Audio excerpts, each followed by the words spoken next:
Hello everyone. Today we will be discussing about Zabbix and ServiceNow integration.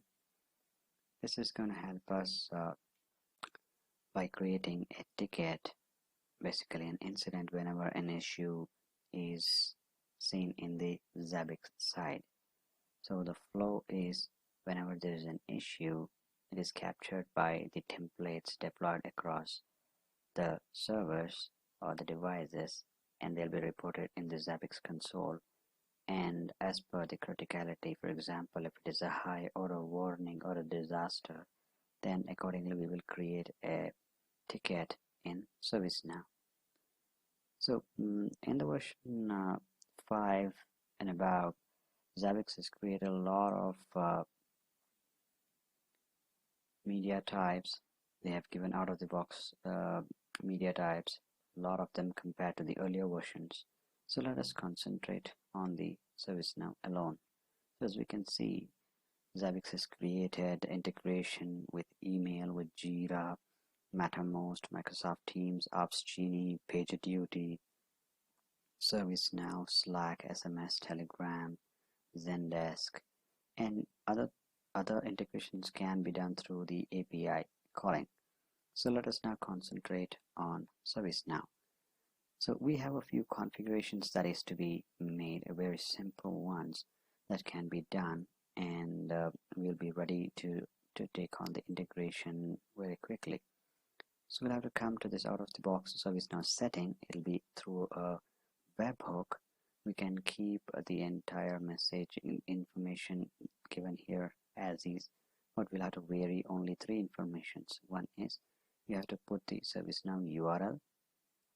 The second one is the ServiceNow user and the ServiceNow password. So we have to create a user like this. It can be anything. I have just created a user called Zabbix and I've used a password. This is not the actual password, by the way. So let me show what has to be done in ServiceNow. So in the ServiceNow instance, in the top pane, we have to type users and click here, users. We'll land in the user page. So once we land in the user page,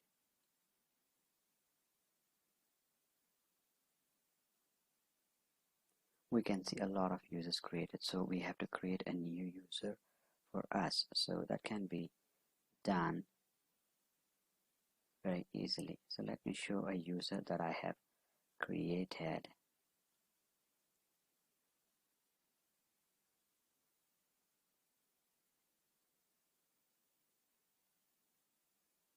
The user ID is Zabbix.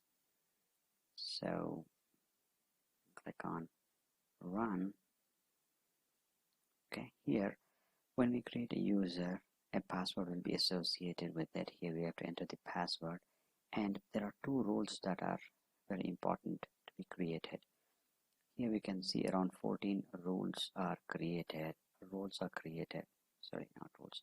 14 roles are created, but the two important roles that we have to create is the API, REST API Explorer and ServiceNow Incident Write. When we add these two roles to this newly created user, the other roles will be automatically assigned along with this. So I take the username, I take the password that I created here, I go back to my Zabbix, I put the URL, I put the username, I put the password. Once this is done, in the media type page, you go to the message template. Usually this tells us that whatever problem is reported, it is gonna reflect in the ServiceNow with this information. So in the subject, we will see like this. In the message body, we will see information like this. So it doesn't mean that it fetches all this information. Whichever is applicable for that alert, those information will be fetched. Similarly, for problem recovery, problem has been resolved, it comes like this, event duration, etc. Similarly, for problem update, discovery, auto registration, etc. Okay, and coming to the options, here we having a couple of options like how many concurrent sessions should it open for the integration. Usually one is preferred. If we are having more than one Zabbix and in such complex situations, probably we can opt for more concurrent sessions so that tickets are created in parallel if the number of alertings are more, rather than things queuing up and it may delay in creating too many tickets within a short period of time.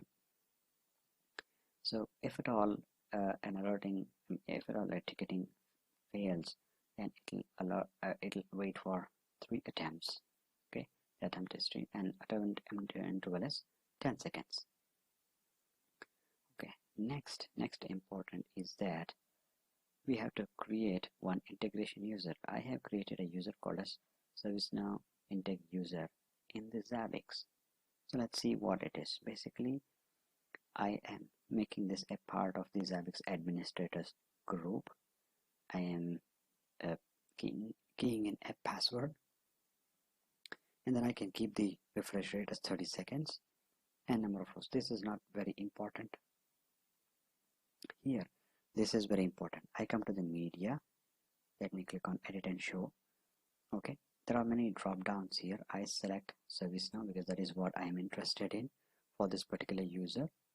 I put the ServiceNow URL, and here this is quite important.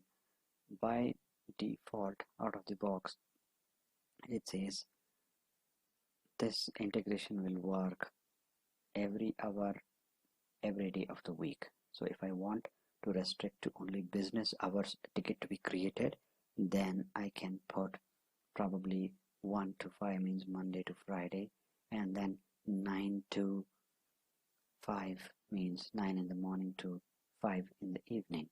And what kind of alerts that I get in the Zabbix should create a ticket, which means here all the severity are ticked, which means that any alert coming as a disaster or higher average warning information classified will have a ticket in ServiceNow.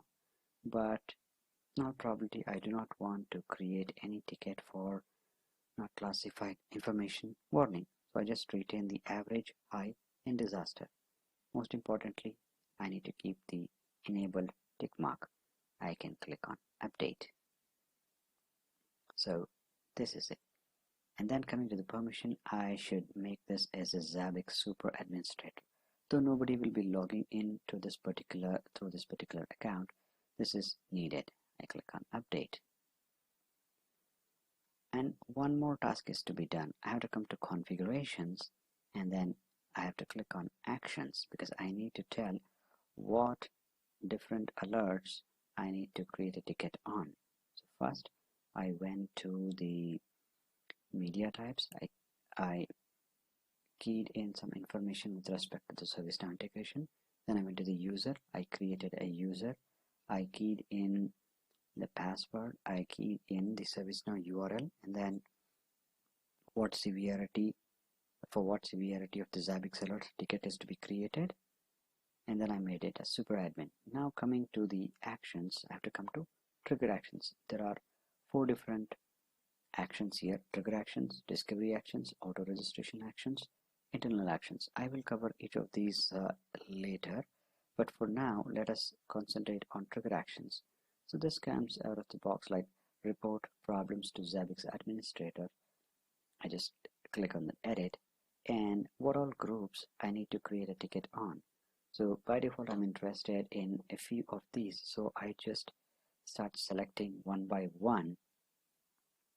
I just click on add and gives me option like either host or host group or trigger name, severity, problem, etc. So we can go in a more minute muscular details or in a very broad category of host group or a template.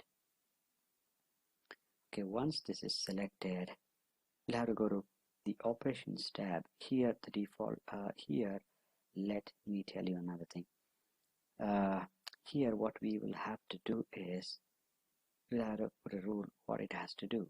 Just clicking on edit, I should select send message because I have remote command to execute, or a send message. I am doing send message to the ServiceNow integration user send only to ServiceNow.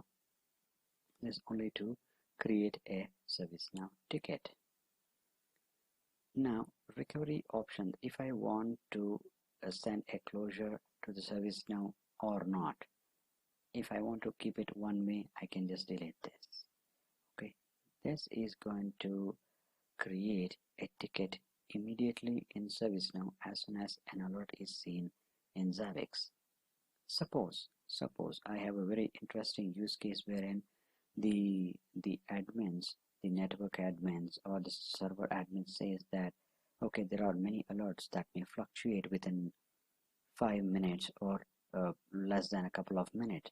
In that case, if my polling interval is 1 minute or 2 minute interval, so there are a lot of tickets that may get generated for some fluctuating alerts like the CPU utilization, memory utilization, swap utilization, network ping, etc. So I don't want to cut a ticket every time when this happens. So can there be a solution around this? Yes, of course there are. There's a very good solution around this. So when I'm doing that, by default, if I am going to set this step as 0, it is going to create a ticket immediately. But if I am keeping it as 1, it's going to step up by 5 minutes. So let me change that and show you how it works. So if I'm making this as 0 and 0, and then update, okay, I click on update, okay, that's going to create a ticket immediately. But on the other hand, if I am going to make it 1, 1, then I am going to delay it by, see here we can see as immediate. If I'm going to make it 1 of 1, which means that it's going to create a 5-minute delay. Okay, so I can show you like this. I can make it as 2 of 2 update. So here we can see there is a 5-minute delay. So if I want to delay the creation of the ticket by 10 minutes, then I can increase this by 1 number each.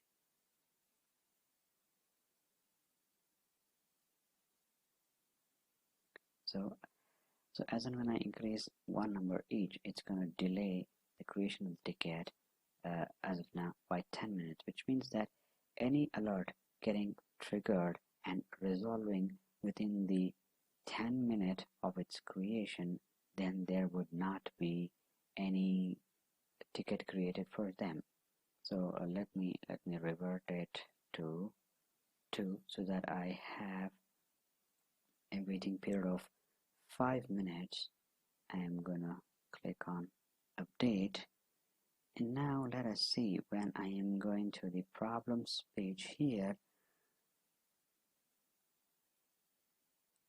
Tickets have been created for this issue. So what will happen is whenever there is an issue that is triggered, it is going to wait for 5 minutes. If the issue is getting resolved in the first 5 minutes, then there won't be any ticket created. At the 5th minute and 1 second, if the issue still persists, a ticket is created in ServiceNow. So that is the major advantage. But we just have to validate how this works. So if I go to media type and then I go to ServiceNow, okay, I put all this information. Once this information is ready, then here there's an option called as test. So I have an option to validate whether the integration is successful or not. So usually when all this information is provided, because of the integration, the event source will get some value between 0 to 3. So I have to put some value for my testing. So for example, for the event value and the event source, I need to give some value between 0 to 3. Either it can be 0, 0, 0, 1, 0, 2. Any combination would do. That's not a problem. I have entered an incorrect password here intentionally, so this will not work. But otherwise, if I click on test, okay, it would work. Okay, so before I would change the password later. So what I can do is I'll enter a password and I'm gonna click on test. This is how it confirms me that a ticket is being created like this. So let me go to incidents in this ServiceNow and then show that a ticket is being created recently. Yes, it is 0012 and 0012 ticket is being created, right? That's the beauty of it. Okay, so there won't be any ticket number here for us to validate. Okay, but here if we go down, we have an information like this. So it is INC 00100055. I'm just gonna copy it, Control F, Control V. That's it. That's the validation. So henceforth, what will happen is, I'm going to click on cancel here. So any issue that is triggering will have a ticket only if the alert stays in this window for more than 5 minutes. So if the duration of the alert is more than 5 minutes, only then a ticket is created. Unfortunately, we cannot have anything more granular than 5 minutes. Like can I wait for 2 minutes, 3 minutes, 1.5 minutes? No. Zabbix is giving only the step option of 5 minutes, so that's the least granular availability as of today. That's it for the ServiceNow integration. Likewise, we will go ahead with integrating with email, with Slack, and other stuffs in more videos. Cheers. Thank you.